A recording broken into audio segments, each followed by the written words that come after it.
मैं आपसे केवल 10 मिनट और मांगूंगा दिल्ली के, क्योंकि भारत की राजधानी है, इसलिए मैं कहना चाहता हूं, दिल्ली के शाहीन बाग में क्या हो रहा है?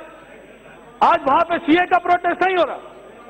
आज वहां पे लोग जो वहां पे प्रोटेस्ट पे बैठे हैं वो कहते हैं प्रधानमंत्री और गृह मंत्री को मार देंगे, हमें जिहाद चाहिए, हमें जिन्ना वाली आजादी चाहिए, पाकिस्तान जिंदाबाद के नारे लगाते हैं।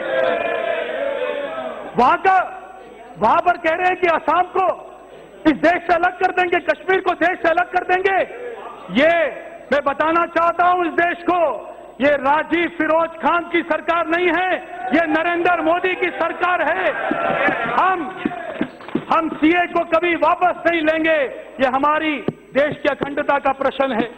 मैं कहना चाहता हूं, वहां पर मीडिया को मारा जा रहा है, वहां पे पुलिस के खिलाफ में नारे लग रहे हैं, मगर दिल्ली का मुख्यमंत्री और उप मुख्यमंत्री कहता है जो पाकिस्तान जिंदाबाद के नारे लगा रहा है मैं उसके साथ खड़ा हूं, मैं शाहीन बाग के साथ खड़ा हूं।